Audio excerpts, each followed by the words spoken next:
The champagne flute trembled in my hand, condensation slipping between my fingers, like the life I thought I'd built with Marcus. 3 years.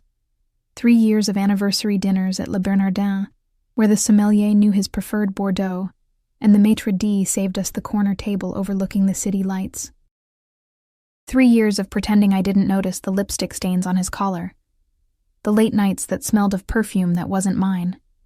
The way his phone screen went dark whenever I walked into a room. I set the glass down on our marble kitchen counter, the one Marcus insisted we install during the renovation, the one that cost more than my mother made in 6 months, working double shifts at the textile factory. The bubbles rose and popped, celebrating nothing. He was 2 hours late. Again. The pregnancy test burned like a coal in my coat pocket. 2 pink lines.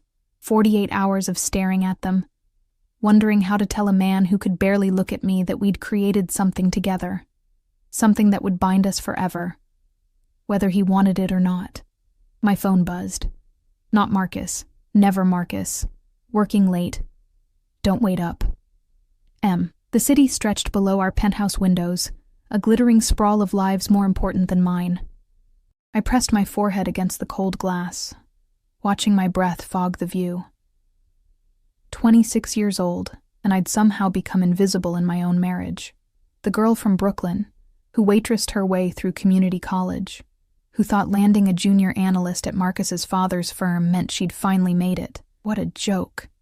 I grabbed my coat, the wool one with the ripped lining I kept meaning to fix, and stuffed my wallet into my purse. The pregnancy test crinkled in my pocket.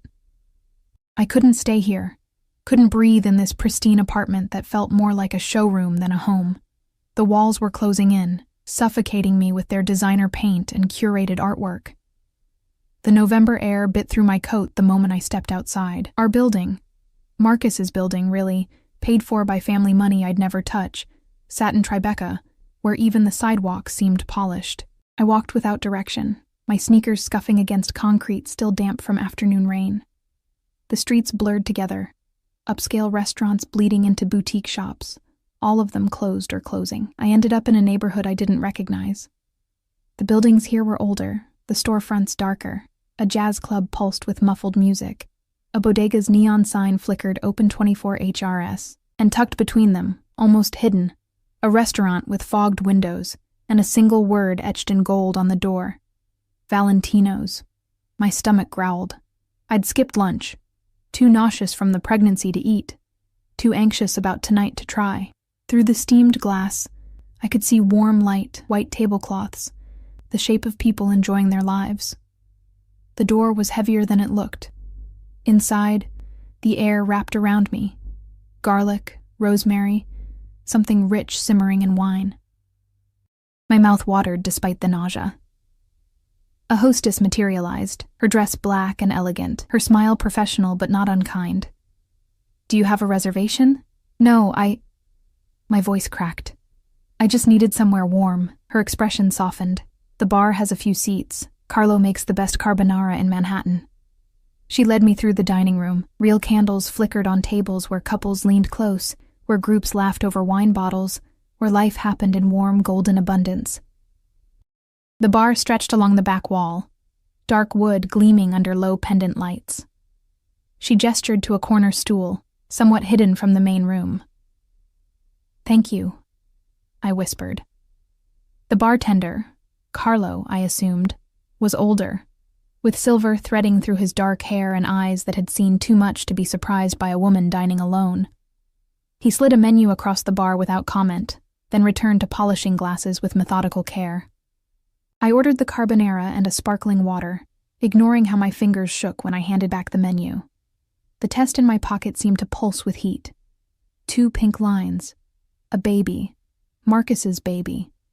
The thought made my throat close. Around me, the restaurant hummed with life. A couple at a nearby table argued in Italian, their hands gesturing wildly. A server rushed past carrying a tray loaded with steaming plates. Someone laughed, loud and uninhibited. I was surrounded by people, yet I'd never felt more alone. The carbonara arrived in a wide bowl, steam rising, the egg and cheese glistening. I picked up my fork, and that's when I felt it. A shift in the air, like the barometric pressure dropping before a storm. The conversations didn't stop exactly, but they muted, softened. As if someone had turned down the volume on the entire room, I looked up. 3 men had entered through a back door I hadn't noticed. The first 2 wore dark suits that fit too well to be off the rack, their eyes scanning the room with professional assessment. But it was the 3rd man who made my breath catch. He moved like violence contained in an expensive suit. Tall, broad-shouldered, maybe early 30s. His suit was charcoal gray, tailored so perfectly it seemed molded to his frame. Dark hair swept back from a face that belonged in Renaissance paintings. Sharp cheekbones, a jaw that could cut glass, lips that looked cruel even in repose. But it was his eyes that stopped my heart. Dark, almost black, and cold as winter sea ice. He didn't walk through the restaurant. The restaurant parted for him. Carlo straightened behind the bar, his usual calm replaced by something that looked like reverence. Or fear. The hostess appeared from nowhere, murmuring something in rapid Italian. The man, because even thinking of him as a man felt inadequate, nodded once. A gesture so small it barely qualified as movement. His gaze swept the room, cataloging, assessing. I dropped my eyes to my carbonara, suddenly aware of how out of place I looked in my worn coat and 3-year-old jeans. These were not people in my league. This was not a restaurant for women who cried alone at their kitchen counters. I twisted pasta around my fork, trying to become smaller, invisible. A skill I'd perfected in Marcus's world of country club lunches and charity galas, where his mother introduced me as Marcus's wife, with a smile that never reached her eyes. Ms. Russo. The voice was dark velvet over gravel. It came from directly beside me. I turned my head slowly, and there he was, close enough that I could smell his cologne. Cedar and something darker, dangerous. Something that made my pulse spike in a way that had nothing to do with fear, and everything to do with the pregnancy hormones flooding my system. He wasn't looking at me. He was looking at my coat, draped over the stool beside me. At the small white stick that had fallen from my pocket, lying on the dark wood like an accusation. The pregnancy test. His eyes, God, those eyes, moved from the test to my face with the slow deliberation of a predator deciding whether to pounce. Something flickered in their depths, gone too fast to name. I believe you dropped something. His accent was subtle, European maybe, smoothed by years in America but still there in the vowels. My hand shot out, grabbing the test and shoving it back into my pocket.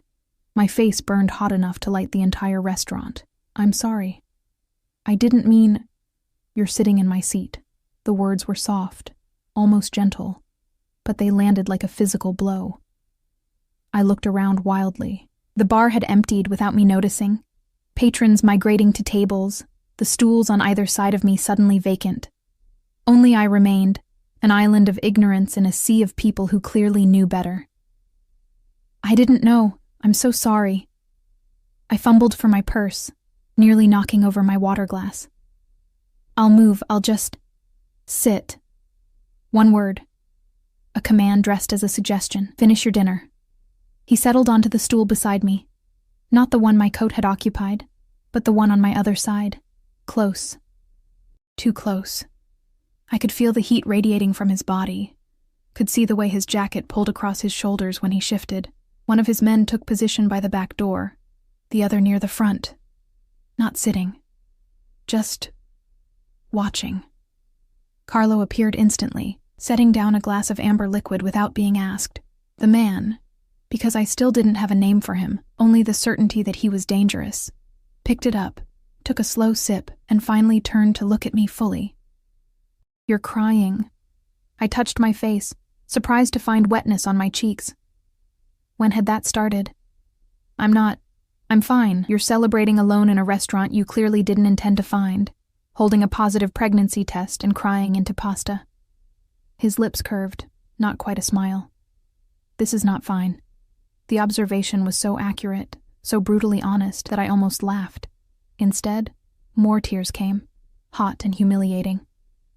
It's my anniversary. Congratulations. He's not here. The words spilled out before I could stop them. He's never here. I cut myself off, horrified. Why was I telling this to a stranger? A stranger who looked like he could snap necks without creasing his suit. He's a fool. The man said it with absolute certainty, as if it were a medical diagnosis rather than an opinion. I should have left then. Should have thrown money on the bar and run back to my empty penthouse, my absent husband, my carefully constructed life. Instead, I took a shaky breath and met those dark eyes. I don't even know your name. Something shifted in his expression, not a smile, but close. Dante. Dante, I repeated. It fit him, classical, dangerous. Don't. He raised his glass in a gesture that might have been a toast or a warning. Names have power, Piccola. Once I know yours, you become real. And real things. He paused, studying me with an intensity that made my skin prickle. Real things are harder to walk away from. I should have asked what he meant. Should have pressed for clarity. Instead, I picked up my fork and took another bite of carbonara, my hands steadier now, despite the tears still wet on my face. We sat in silence, me eating, him drinking, his men standing sentinel, while the restaurant continued its muted rhythm around us. When I'd scraped the bowl clean, Dante gestured to Carlo, another. And bread, she's too thin. I'm fine, I protested. You're eating for two. His eyes dropped to my pocket, where the test had disappeared, and crying alone on your anniversary. We've established that fine is not a word that applies to you tonight. Carlo brought more food without comment. Bruschetta, fresh bread with olive oil, a small plate of roasted vegetables. I stared at the abundance, my throat tight. I can't pay for all this. You think I would let you? Dante's voice dropped lower, dangerous. In my restaurant, women who cry eat for free. It's a rule. Your restaurant? I looked around with new eyes, the deference, the cleared seat, the way everyone moved around him like water around a stone. My restaurant, he confirmed. Among other things, the implications hung heavy in the air. I should have been afraid, should have recognized the signs, the guards, the automatic obedience, the cold authority in every word. Instead, I felt something else. Something warm and reckless blooming in my chest. Thank you, I whispered. For the food. For not asking questions. Everyone has questions, Piccola. I simply choose not to waste time on ones that don't matter. He finished his drink, set down the glass with precise care. The only question that matters is what you're going to do now. Now? You have information he doesn't have. Dante's gaze fixed on my pocket again. Information that changes everything. So what will you do? Go home to your empty apartment and your absent husband? Wait for him to notice you're alive? The words cut clean through every excuse I'd been making for 3 years. What else can I do? You can vanish. The suggestion was so unexpected, so impossible, that I laughed, actually laughed. The sound brittle and sharp. Vanish? I have a job, an apartment, a husband. A job that underpays you, an apartment in his name, a husband who isn't there. Each point landed like a blade. What exactly are you holding on to, Piccola? I opened my mouth to argue, but nothing came. Because he was right. God help me. This terrifying stranger was absolutely right. Dante stood, buttoning his jacket with precise movements. His men straightened, ready. He pulled a card from his pocket, heavy stock, embossed with just a phone number, and placed it on the bar beside my plate. When you're ready to stop being invisible, he said quietly. Call that number. I'll make sure you're seen. Then he was moving toward the back door, his men falling into formation, and I was alone again at the bar with a half-eaten meal and a business card that felt like a grenade in my hands. I sat there long after they'd gone, until Carlo gently suggested I might be more comfortable at a table, until the dinner rush faded and the restaurant settled into late-night quiet. The card stayed on the bar, catching the light, impossible to ignore. Outside, rain had started again, turning the streets slick and dangerous. I tucked the card into my pocket beside the pregnancy test. 2 impossible things, both capable of destroying my carefully constructed life. My phone buzzed. Marcus, finally, staying at the office. Don't wait up. M. I stared at the message for a long time. Then I deleted it, pulled out Dante's card, and walked out into the rain without looking back. The rain soaked through my coat before I'd walked 3 blocks. Cold water dripped from my hair, down my neck, into the collar of my shirt. I should have hailed a cab, should have gone home to the penthouse with its heated floors and pristine towels. Instead, I walked. The card in my pocket felt like it was burning through the fabric, a phone number. Nothing else. No name, no address. Just 10 digits that somehow felt more intimate than anything Marcus had given me in months. I found myself in front of a 24-hour diner, the kind with cracked vinyl booths and coffee that tasted like burnt rubber. The fluorescent lights buzzed overhead as I slid into a corner booth, as far from the windows as possible. A waitress with tired eyes and a stained apron brought me coffee without asking. "Rough night, honey?" You could say that. I wrapped my hands around the mug, letting the heat seep into my frozen fingers. She patted my shoulder, a brief maternal gesture, and left me alone with my thoughts, which was dangerous, because my thoughts kept circling back to Dante, to the way he'd looked at me like he could see straight through the carefully constructed facade I showed the world, to the certainty in his voice when he'd called Marcus a fool. You can vanish. The idea was insane. Women didn't just vanish from their lives because a terrifying stranger in an expensive suit suggested it. Women with jobs and apartments and husbands, even absent ones, didn't throw everything away on a whim. But I wasn't just a woman anymore. I was carrying a child, Marcus's child, a child who deserved better than a father who couldn't be bothered to show up for his own anniversary. My phone sat on the table between my coffee mug and the sugar dispenser. 11 missed calls now, all from Vivian, Marcus's mother. None from Marcus himself. I picked it up, thumb hovering over Vivian's name. Then I set it back down and pulled out Dante's card instead. The number seemed to pulse in the diner's harsh light.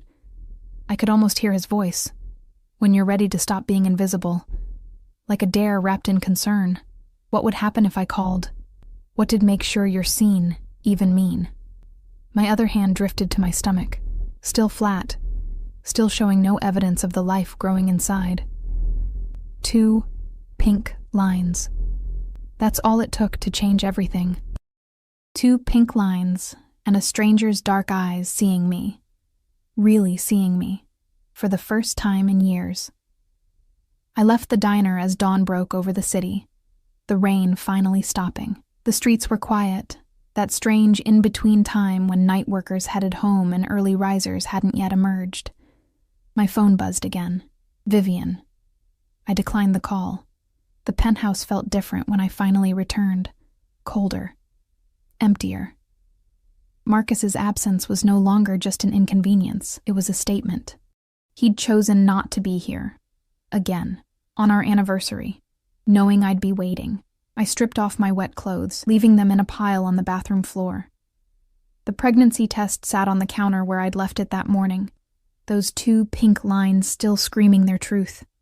I picked it up, studying it in the mirror's reflection. A baby. Our baby. Except there was no our anymore, was there? There was Marcus, living his separate life in his separate world. And there was me, invisible and forgotten. I pulled on dry clothes, leggings, an oversized sweater, thick socks, and made myself tea. Chamomile, because the pregnancy book said it was safe. I'd bought them secretly, hiding them under the bed where Marcus wouldn't find them. Where Marcus wouldn't bother to look even if they were sitting on the kitchen table. The morning stretched ahead, empty. It was Saturday. Marcus rarely came home on Saturdays anymore. Work, he'd say, important clients. As if I didn't know the truth, as if I couldn't smell the perfume, couldn't see the hotel charges on credit card statements he thought I didn't check. I sat on the couch with my tea and Dante's card, watching the city wake up through floor-to-ceiling windows. People rushed along sidewalks below, purposeful and alive. I used to be one of them, before Marcus, before I'd traded my studio apartment in Brooklyn and my waitressing shifts for this gilded cage. You can vanish. My phone rang. Vivian again. This time, I answered. Emilia. Thank God. Her voice was sharp, cultivated, everything I wasn't. Where is Marcus? He's not answering his phone. I don't know, Vivian. He didn't come home last night. A pause, then carefully. He told me you two had dinner plans. We did. He never showed up. Another pause, longer this time. I could practically hear her calculating, deciding how to spin this into somehow being my fault. Well, I'm sure he had a good reason. The merger has been very stressful. It's our anniversary. The words came out flat, emotionless. Yes, well, marriage is about understanding, Amelia, about supporting your husband's career. Perhaps if you made more of an effort too. I hung up. My hands shook as I set the phone down. 3 years of her subtle criticisms, her carefully worded suggestions that I wasn't quite good enough for her son. 3 years of swallowing my pride, my anger, my self-respect. The card felt like a lifeline or a noose. I couldn't decide which. I picked up my phone again, this time opening a new contact. My thumb hovered over the keypad. Just 10 digits. That's all it would take. When you're ready to stop being invisible. I was so tired of being invisible. I typed in the number before I could overthink it. But I didn't hit call. Not yet. Instead, I sat there, staring at it, wondering what kind of woman I was becoming. The kind who called strange men, the kind who ran away from her problems instead of facing them, or the kind who finally chose herself. The door opened. I jumped, nearly dropping my phone. Marcus walked in, still wearing his suit from yesterday, looking exhausted and rumpled. He didn't see me on the couch. He never saw me anymore. Marcus. He startled, turning. You're awake. It's 10 in the morning. Right. Yeah, he ran a hand through his hair, not meeting my eyes. Listen, about last night, where were you? The office, I told you. Don't lie to me! The words came out stronger than I felt. Not today. Not anymore. Something flickered across his face. Guilt. Annoyance. It was gone too fast to tell. I had a late meeting. It ran long. I crashed on the office couch. On our anniversary. It's just a date, Em. It doesn't mean... He stopped, seeming to realize how that sounded. Look, I'm sorry. I should have called. I should have been here. But this merger is important, and... I'm pregnant. The words hung between us like a bomb. Marcus's face went blank, all the color draining away. He took a step back, as if I'd struck him. What? I'm pregnant. I stood up, holding my ground even though my legs felt weak. 8 weeks. I found out 2 days ago. He stared at me. Through me. For a long moment, he didn't speak. Then, are you sure? I took 3 tests. Yes, I'm sure. Jesus. He turned away, hands on his hips. Jesus Christ, breathing hard. We can't. He spun back. You need to take care of it. The room tilted. Take care of it? We're not ready for a baby. My career is just taking off, and you...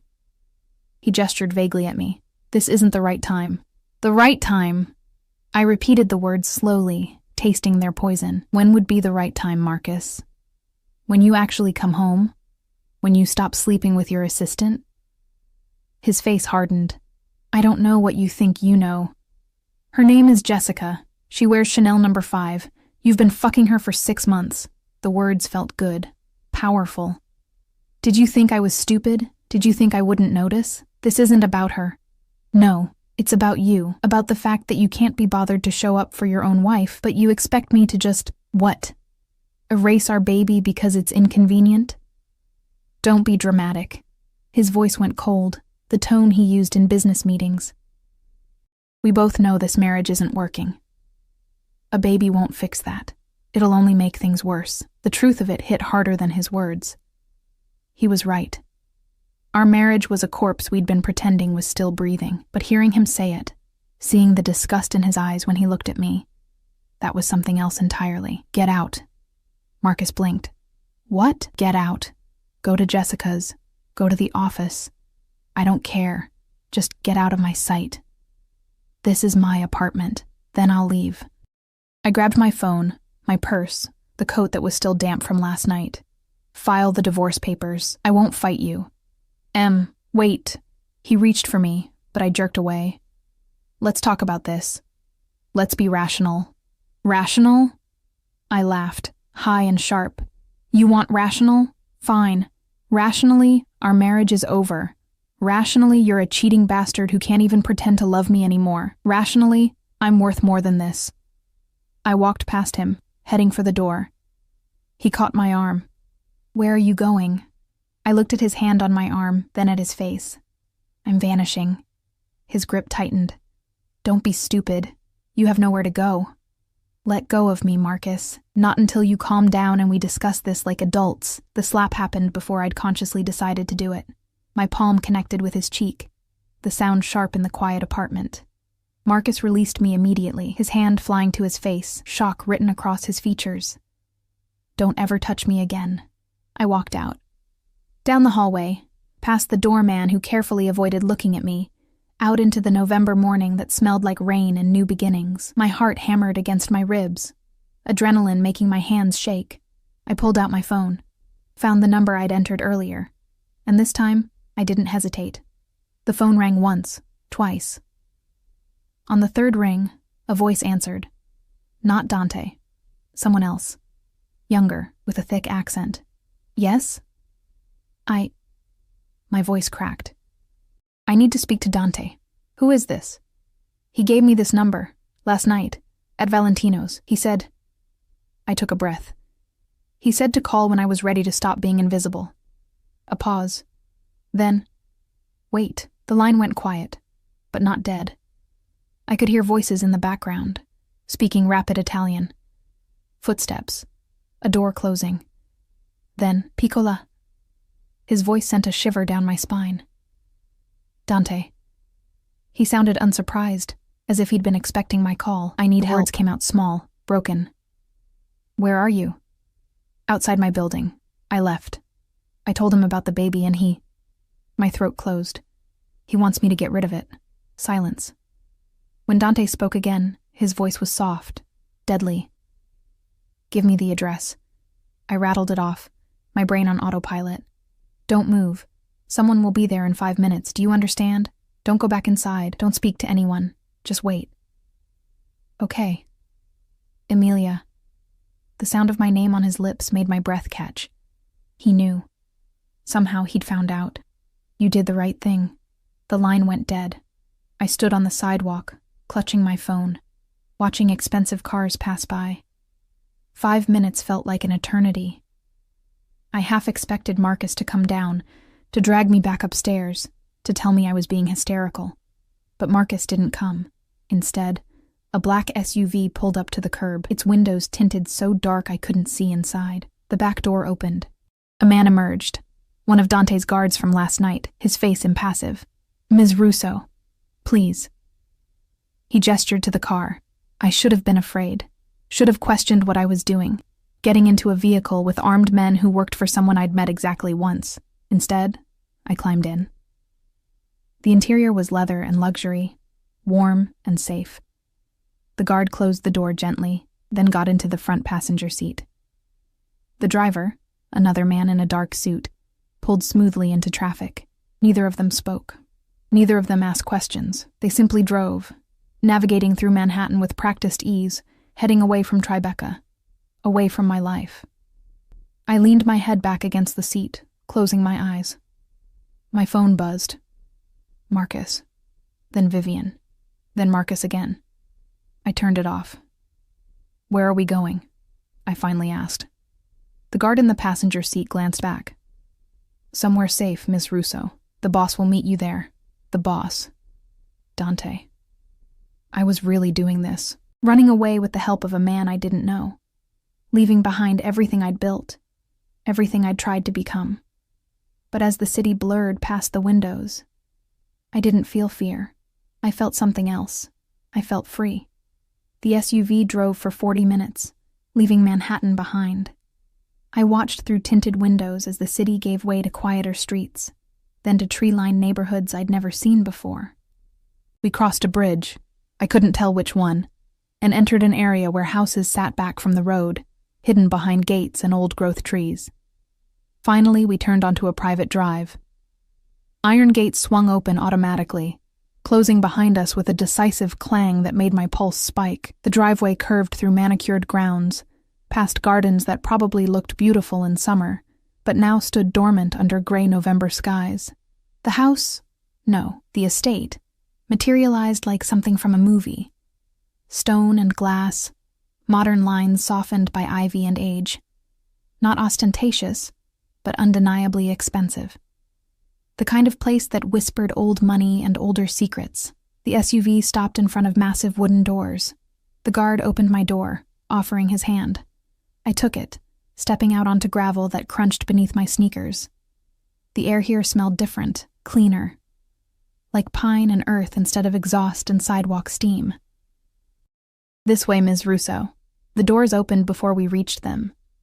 A woman stood in the entrance, late 50s, steel gray hair pulled into a neat bun, wearing simple black slacks and a cream sweater. Her face was kind but assessing, taking in my rumpled clothes and wild hair with a single glance. "I'm Lucia," she said, her accent thicker than Dante's. "Welcome. Please, come inside." The interior took my breath away. High ceilings, warm wood floors, furniture that managed to be both elegant and comfortable. Artwork on the walls, real artwork, not the pretentious pieces Marcus's decorator had chosen. Windows everywhere, letting in gray morning light. "You must be cold," Lucia continued, already moving deeper into the house, "and hungry. When did you last eat?" I tried to remember. "The carbonara last night. Nothing since." "Last night." She made a disapproving sound. "Come." The kitchen. I followed her through rooms that seemed to go on forever, each one more beautiful than the last. The kitchen was enormous, all marble counters and professional appliances, but somehow still felt warm. Lived in. A pot of something simmered on the stove, filling the air with the scent of tomatoes and herbs. "Sit." Lucia pointed to a stool at the island. "I'll make you tea. Something gentle for the baby." I froze. "How did you—" "Dante told me." She bustled around the kitchen with practiced efficiency. "He says you need a safe place. So here you are, safe." "I don't understand." I sank onto the stool, my legs suddenly weak. Why is he helping me? He doesn't even know me. Lucia's hands paused in their work. She turned to face me, her dark eyes, so much like Dante's, studying my face. "My nephew has always had a weakness for those who need protection, especially women. Especially—" She trailed off, something sad flickering across her features. "You remind him of someone. Who?" "That's his story to tell." She set a cup of tea in front of me, something herbal that smelled like chamomile and mint. "For now, you rest. You're safe here. No one can reach you." The tea was perfect, soothing the nausea that had been building since I'd confronted Marcus. I wrapped my hands around the cup, letting the warmth seep into my bones. "Ms. Russo." The guard from the SUV appeared in the doorway. "Your phone has been ringing, multiple calls from the same numbers." He held out my phone, which I'd left in the car. The screen showed 23 missed calls. Marcus, Vivian, Marcus's father, even Jessica, his assistant turned mistress. "They're looking for me," I whispered. "They won't find you," Lucia said firmly. "Not unless you want them to." I stared at the phone, at all those missed calls representing people who hadn't cared about me until I disappeared. I should call them back, tell them I'm okay. "Are you?" Lucia's question was gentle but pointed. Okay? Was I? I'd walked out on my husband, accepted help from a stranger who was clearly dangerous, and was now sitting in a mansion I couldn't have afforded to breathe in. I was pregnant, alone, and had no idea what came next. "No," I admitted. "I'm not okay." "Then rest first, decisions later." She ladled soup into a bowl, the same rich tomato scent from the stove. "Eat. Then Dante will explain everything. Where is he?" "Handling business." Her tone suggested I shouldn't ask what kind. "He'll be home this afternoon." Home. As if this palace were just a house. As if men like Dante, men with guards and restaurant empires and the kind of power that made people step aside, had normal homes. I ate the soup because Lucia watched me like a hawk, because my baby needed food even if I didn't feel hungry, because it gave me something to do besides spiral into panic. It was delicious, rich and complex, tasting of slow-simmered hours and generational recipes. When I'd finished, Lucia led me upstairs. The bedroom she showed me was larger than my entire Brooklyn studio had been. A 4-poster bed with white linens, windows overlooking gardens and forest beyond. An ensuite bathroom with a tub that could fit 3 people. "Rest," Lucia said. "I'll bring you fresh clothes. You're safe here, child. Whatever happens next, you're safe." She left, closing the door softly behind her. I stood in the center of the room, suddenly overwhelmed. This morning I'd been in my penthouse, confronting my cheating husband. Now I was in a stranger's mansion, hidden away like some fairy tale princess. Except this wasn't a fairy tale. Dante wasn't a prince. And I was far too old to believe in happy endings. I moved to the window, looking out at grounds that stretched into woods. Somewhere in the distance, I could see the iron gates we'd driven through. Between me and freedom. Or between me and danger. I couldn't tell which. My phone buzzed in my pocket. I pulled it out, seeing a new message from Marcus. "Where are you? We need to talk. Don't be stupid about this. Don't be stupid." As if leaving a man who cheated on me and demanded I abort our baby was stupid. As if staying would have been the smart choice. I deleted the message. Then I turned off the phone completely and set it on the dresser. The bed called to me. Soft, safe. I kicked off my sneakers and crawled under the covers fully dressed, suddenly exhausted beyond measure. The adrenaline was crashing, leaving me hollow and shaking. I must have slept, because the next thing I knew, the light through the windows had changed. Late afternoon sun, gold and gentle. And there was a presence in the room. Dante sat in a chair by the window, so still I might have missed him if not for the intensity of his gaze. He'd changed from last night. No suit, just dark jeans and a black Henley that showed off the breadth of his shoulders. Somehow he looked more dangerous this way. More real. "You're awake," he said quietly. I sat up, pushing hair from my face, suddenly conscious of how I must look. "How long have you been there? An hour? Maybe more." He leaned forward, elbows on his knees, those dark eyes never leaving my face. "Lucia said you wouldn't eat unless she watched. That you tried to call your husband back." "I didn't call him." "Good." The word was soft but final. "He doesn't deserve to know where you are." I pulled the blanket tighter around myself. "I don't understand why you're doing this. Why you care." Dante was quiet for a long moment, studying me with an intensity that made my skin prickle. Finally he stood, moving to the window, his back to me. 5 years ago, I was engaged. His voice was different now, rougher. Her name was Sophia. She was everything. Light and laughter in a world that didn't have much of either. He paused. Her family didn't approve. I was the wrong kind of man, from the wrong kind of world, but she didn't care. She said love was enough. I stayed silent, sensing this was a story he rarely told. She got pregnant. His shoulders tensed. We were happy, planning the wedding, planning our life. And then her father found out. He gave her an ultimatum: leave me or be cut off from the family. From everything she'd ever known. What did she do? She chose me. He turned. And the pain in his eyes was raw, terrible, for 3 days. She chose me. Then they found her. Her brothers. They took her to a clinic, told her it was just to talk. But they didn't let her leave until he stopped, jaw clenched, until the baby was gone. Oh God. My hand went to my stomach instinctively. She called me after, crying, saying she was sorry, that they'd forced her, that she'd tried to fight. His voice went flat. She killed herself that night, pills and vodka in her childhood bedroom. The room felt too small, too quiet. I couldn't breathe. I found her, Dante continued. Her father wouldn't let me see her before the funeral, but I have people.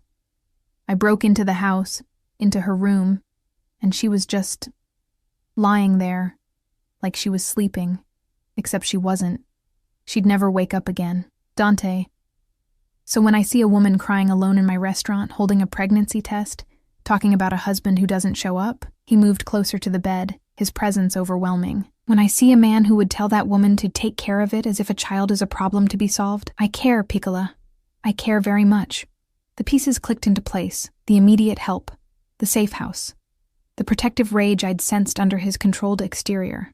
"I'm not her," I said quietly. "No, you're not." He sat on the edge of the bed, close enough to touch but not touching. "You're stronger. You walked away. She couldn't. I had nowhere else to go. You had my number. You could have called anyone, but you called me." His hand lifted, hovering near my face, then dropping. "That takes courage. Or stupidity. Sometimes they're the same thing." The ghost of a smile touched his lips. "Lucia says you're 8 weeks along." "Yes, and you want to keep it." It wasn't a question, but I answered anyway. "Yes, even if Marcus doesn't. Even if it means doing this alone." "You're not alone." The certainty in his voice made my chest tight. "Not anymore. You don't owe me anything. This isn't about owing." He stood abruptly, as if sitting so close had become unbearable.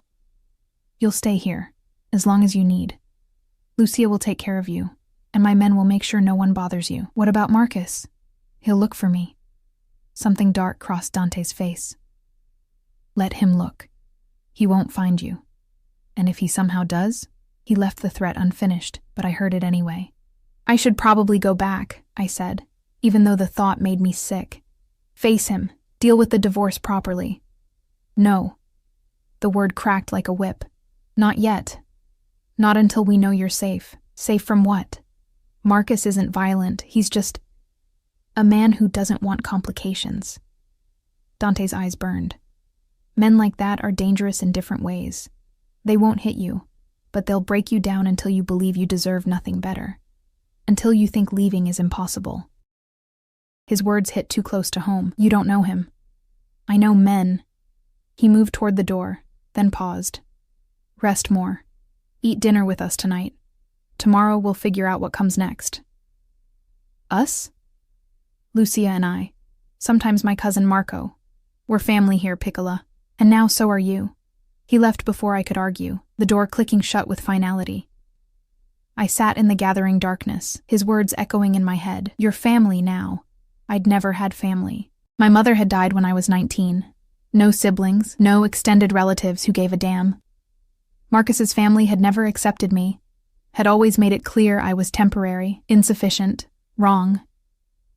But this dangerous stranger, and his protective aunt and his guarded mansion. This was family? My phone buzzed from the dresser. I turned it back on without thinking. Another message from Marcus. "I know you're upset, but this is childish. Come home so we can discuss this like adults. M." I stared at the message for a long moment. Then I typed a reply. "File the papers. I'm not coming back." I hit send before I could second-guess myself, then powered off the phone again. Through the window, I watched lights come on across the grounds. The estate transformed in the dusk, becoming something almost magical. Safe. Protected. A prison or a sanctuary. I still couldn't tell which, but for the first time in 3 years I could breathe. Dinner was an intimate affair in a formal dining room that somehow felt warm despite its grandeur. Lucia had set 3 places at one end of a table that could easily seat 20.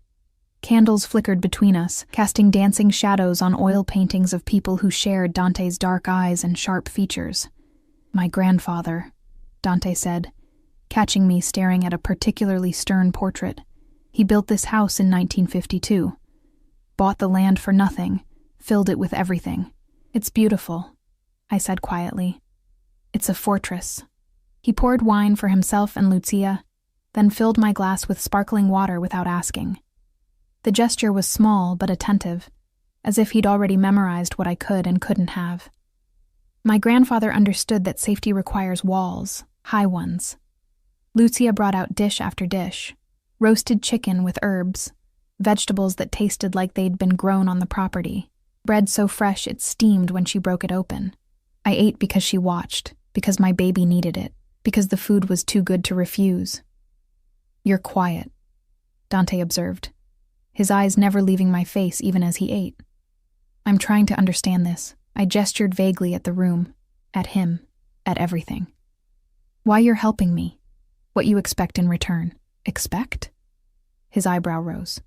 I expect you to eat, rest, and let that baby grow healthy. That's all. Nobody does something for nothing. You think I want something from you? He set down his fork, giving me his full attention. What could you possibly have that I need, Piccola? The question should have been insulting. Instead, it felt honest. What did I have? A failed marriage, a job I'd quit showing up to, a bank account Marcus controlled. I was nothing. Nobody, exactly. I whispered. Dante's jaw tightened. You think being without money means being without value? Doesn't it? No. The word was hard, final. You carried yourself with dignity when your husband abandoned you. You protected your child when he demanded you destroy it. You had the courage to walk away from everything you knew. He leaned forward. That's worth more than all the money in Marcus's accounts. Lucia made a small approving sound, refilling my water glass. My husband, I started, then stopped. Ex-husband, I guess. He'd say I'm being impulsive, emotional, that I'm not thinking clearly. Your ex-husband is a coward who hides his cruelty behind reason. Dante's voice went cold. I've known men like him. They convince you that your feelings don't matter, that wanting basic respect is unreasonable. They make you small so they can feel big. Every word landed like a physical blow, because every word was true. How many times had Marcus dismissed my concerns as overreacting? How many times had he made me feel crazy for wanting him to care? I should hate him, I said quietly. But mostly I just feel empty. Hate comes later. Dante picked up his wine, swirling it thoughtfully. First comes grief. You're mourning the man you thought he was. How do you know so much about this? I told you about Sophia. His knuckles whitened around the glass. After she died, I spent years being angry. At her family, at myself, at God. But before the anger, there was just nothing. An emptiness so big I thought it would swallow me whole. Lucia reached over, covering his hand with hers, a gesture of comfort, of understanding. They stayed like that for a moment, connected by shared pain, and I felt like an intruder on something private. I'm sorry, I said, for your loss. For bringing up bad memories. Don't apologize. Dante pulled his hand back, his mask of control sliding into place. Sophia's memory is why you're here, why you're safe. She couldn't escape, but you did. That matters. We finished dinner in heavy silence. Lucia cleared plates, refusing my offer to help. You're a guest, she said firmly. Guests don't work. After dinner, Dante led me to a room I hadn't seen before, a library with floor-to-ceiling bookshelves and leather furniture that looked like it had been broken in over decades. A fire crackled in the fireplace, making the room feel like something from another century. Sit, he said, gesturing to a couch near the fire. I sat, tucking my legs under me. Dante remained standing, one arm on the mantel, staring into the flames. The firelight cast his face in sharp relief, all angles and shadows, beautiful and terrible at once. We need to discuss practicalities, he said finally. Your husband will look for you. Ex-husband. The papers aren't filed yet. Legally, he still has rights. He could claim you're unstable, that he's worried about your safety, force you back. Ice trickled down my spine. He wouldn't. Wouldn't he? Dante turned to face me. You left. You're not answering calls. You're pregnant with his child. Men like Marcus don't accept loss well, especially when it damages their reputation. What do I do? You stay here. Let me handle him. Handle him how? His smile was sharp, dangerous. Marcus works at his father's investment firm, yes? Harrison and Associates? Yes, but they're under investigation. SEC fraud charges. It hasn't gone public yet, but it will. He pulled his phone from his pocket, scrolled through something. In approximately 72 hours, the news will break. Marcus and his father will be too busy saving themselves to worry about a missing wife. I stared at him. How do you know that? I make it my business to know things. He pocketed the phone. Especially about men who hurt women I care about. You don't care about me. You don't even know me. I know you're brave. I know you're protecting your child. I know you deserve better than what you had. He moved closer, sitting on the opposite end of the couch. That's enough. The fire popped, sending sparks up the chimney. Outside, wind rattled the windows. The house creaked and settled around us, comfortable in its age. "What happens after?" I asked. "After the investigation, after the divorce. What do I do then?" "Whatever you want." He said it like it was simple. "You want to go back to school? I'll pay for it. You want to open a business? I'll fund it. You want to disappear completely, start over somewhere new? I'll make it happen." "Why?" "Because I can." He met my eyes. "Because someone should have done this for Sophia. Because you called me when you had nowhere else to go, and I don't take that lightly. I can't let you pay for everything. That's not—" "You can, and you will." His tone left no room for argument. "You're carrying a child. Your job is to stay healthy and safe. Everything else, I handle." It should have felt suffocating. This man I barely knew, taking over my life, making decisions. But instead, it felt like relief. Like someone had finally seen how tired I was of holding everything together alone. "What do you get out of this?" I asked again, needing to understand. Dante was quiet for a long moment, the fire reflecting in his dark eyes. "Peace," he finally said. "Knowing I saved someone this time." The raw honesty in his voice cracked something in my chest. I thought about Sophia, about a young woman who'd chosen love and lost everything, about Dante, finding her body, living with that image for 5 years. "I'm not her," I said again, softer this time. "I know." He stood abruptly, as if the proximity had become too much. "It's late. You should rest." But I didn't want to rest, didn't want to go back to that beautiful bedroom and lie alone with my thoughts. "Can I stay here? By the fire?" Something flickered in his expression. "Of course." He moved to leave, but I stopped him. "Stay, please, I swallowed hard. "I don't want to be alone right now." Dante hesitated, his hand on the door frame. Then he nodded, returning to his spot on the couch. Close, but not too close. Present, but not crowding. We sat in silence, watching the fire burn down to embers. At some point, Lucia came in with blankets, tucking one around my shoulders without a word. She left, and still we sat. "Tell me about Sophia," I said quietly. "The good parts, before everything went wrong."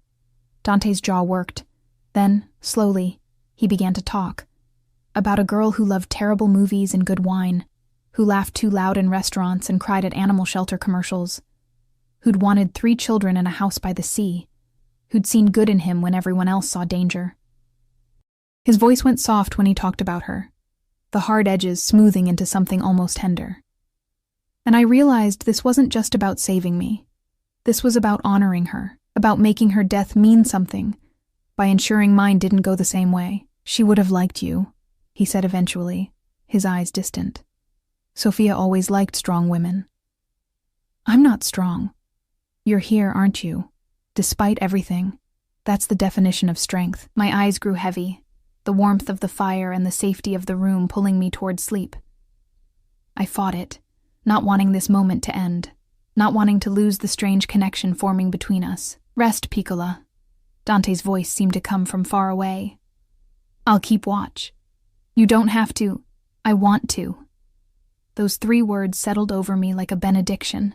Someone wanted to watch over me, wanted to keep me safe, not out of obligation or duty, but because he chose to.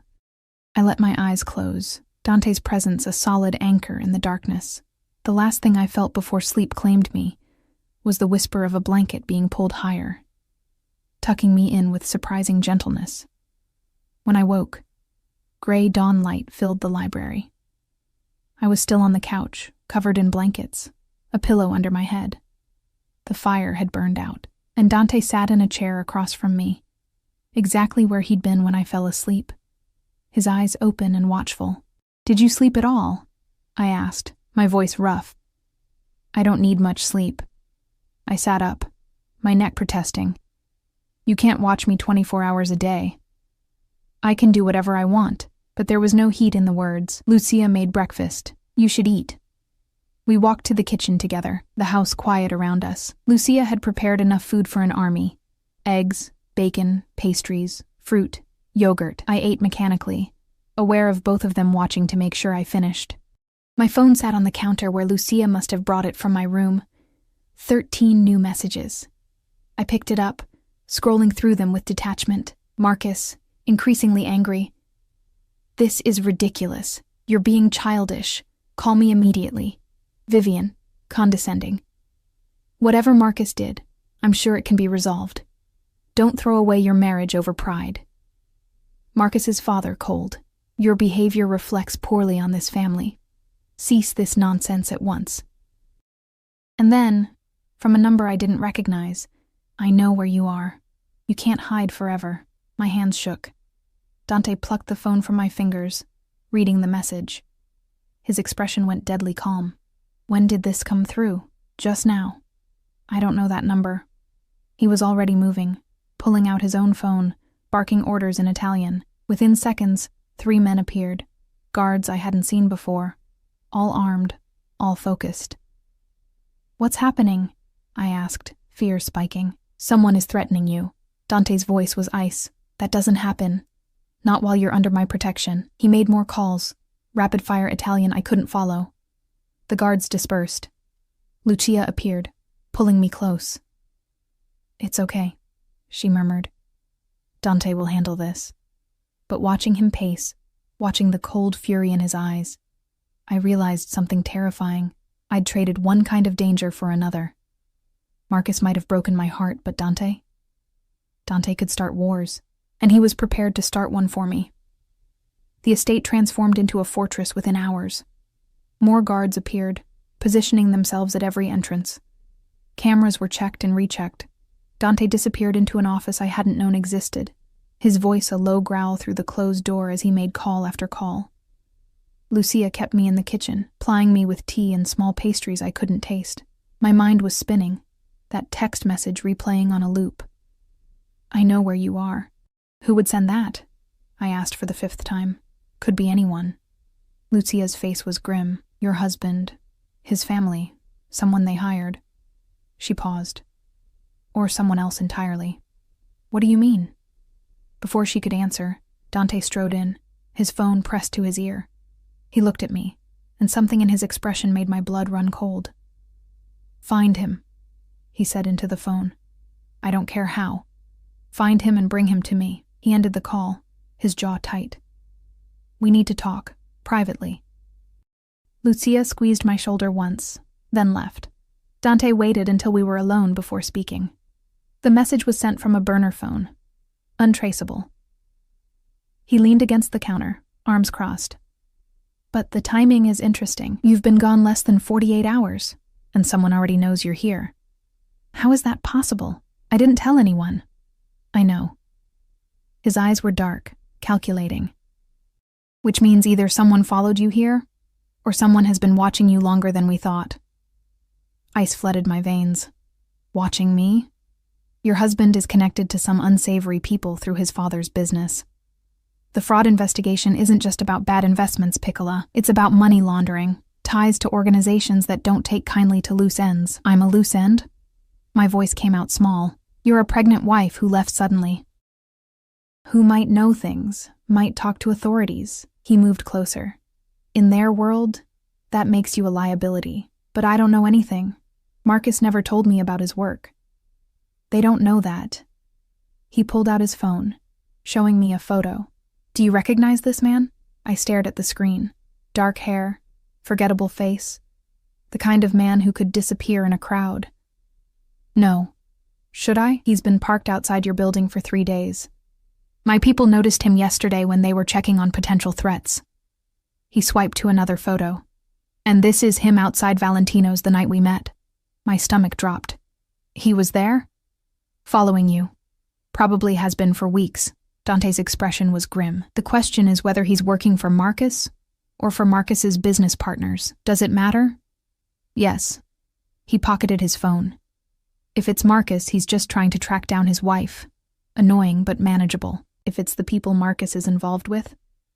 He didn't finish, but he didn't need to. What do I do? You stay here. You stay safe. And you let me handle this. He cupped my face, his thumb brushing my cheekbone. The gesture was surprisingly gentle for someone so dangerous. I won't let anyone hurt you. Do you understand? No one touches what's mine. I'm not yours, I whispered. But there was no conviction in it. Aren't you? His eyes searched mine. You called me. You trusted me with your life and your child's life. That makes you mine, Piccola, whether you accept it yet or not. The possessiveness should have frightened me. Instead, it sent heat curling through my chest. When was the last time anyone had claimed me, protected me? Marcus had always kept me at arm's length, a pretty accessory for social events, but never truly his. Dante looked at me like I was something precious, worth fighting for, worth protecting at all costs. The investigation goes public tomorrow, he continued, stepping back, putting professional distance between us again. Marcus will be arrested, along with his father. The media will be everywhere. You need to stay invisible until the dust settles. And then we file your divorce papers, make it clear you left before any criminal activity came to light, distance you from everything. His jaw tightened. And we deal with whoever sent that message. A knock on the door interrupted us. One of the guards entered, speaking rapidly in Italian. Dante's expression darkened with each word. What? I asked when the guard left. What's wrong? Your husband just hired a private investigator, very expensive, very good at finding people who don't want to be found. He pulled out his phone again, typing something. But not better than my people. Dante, I need to go out. Handle some things. He was already moving toward the door, then paused. Marco will be here within the hour. My cousin. He'll stay with you while I'm gone. I don't need a babysitter. You need protection. His voice left no room for argument. Don't leave the house. Don't answer any calls from numbers you don't recognize.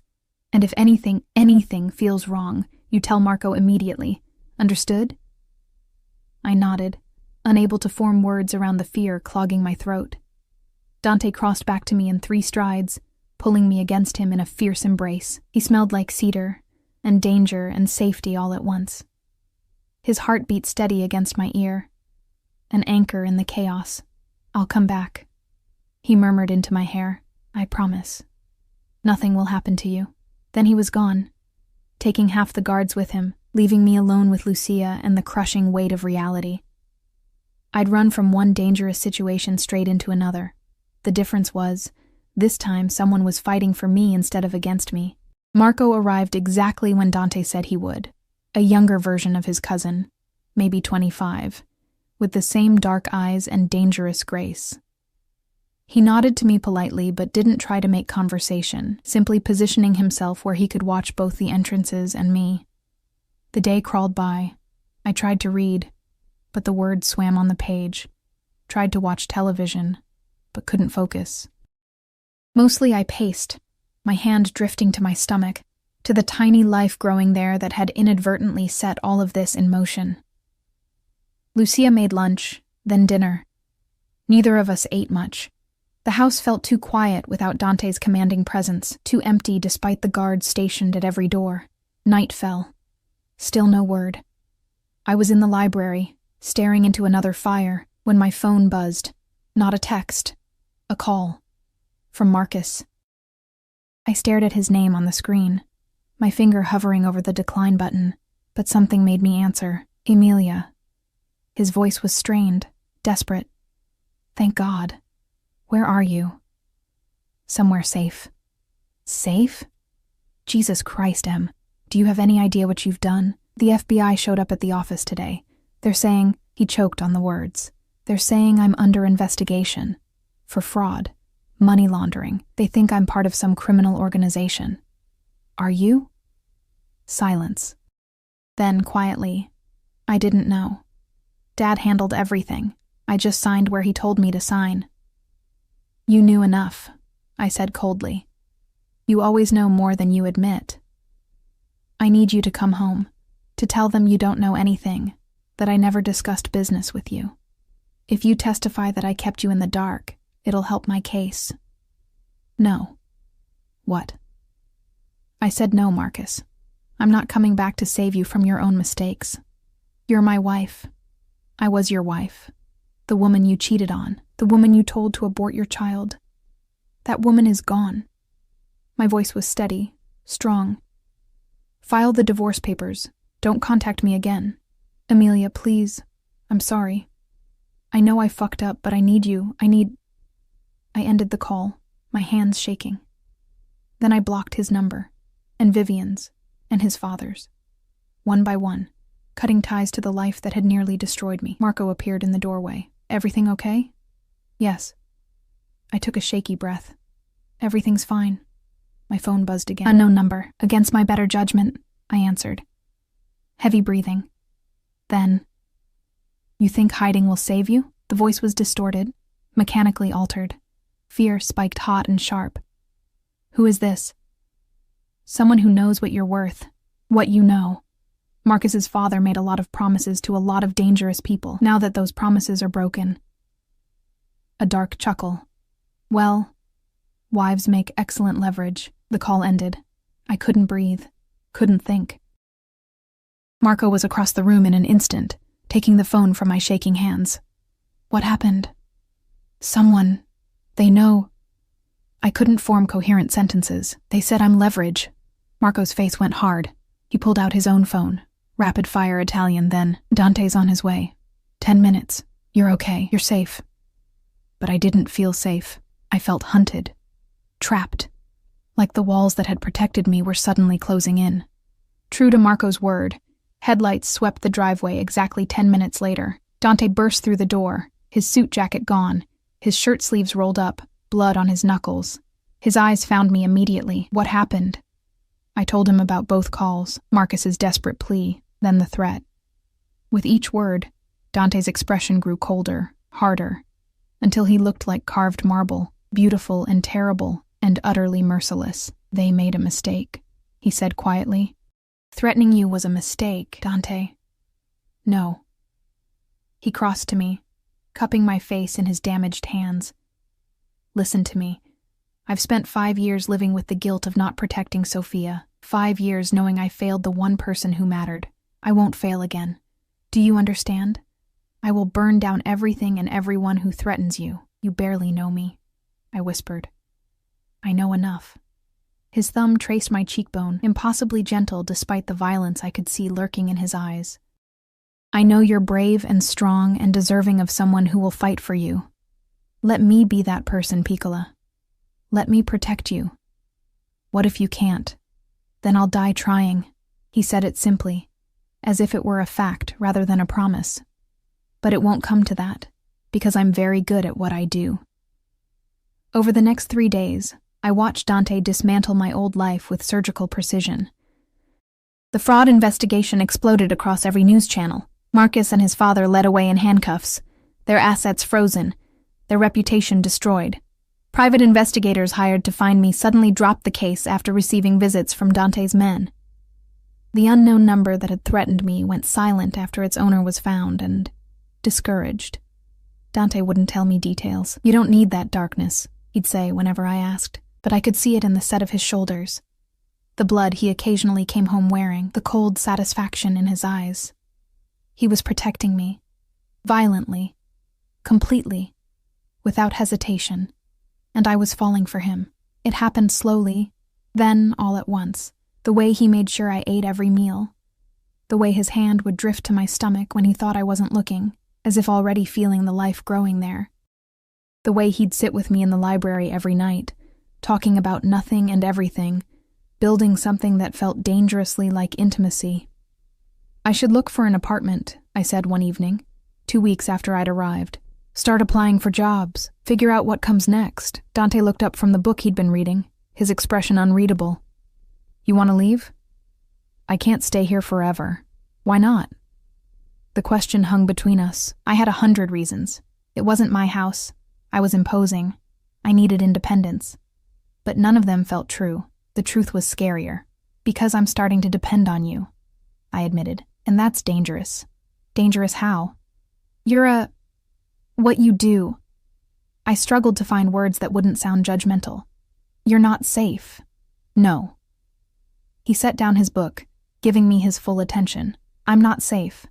I'm a man who does terrible things to protect what's mine, who has enemies and blood on his hands and a past I can't erase.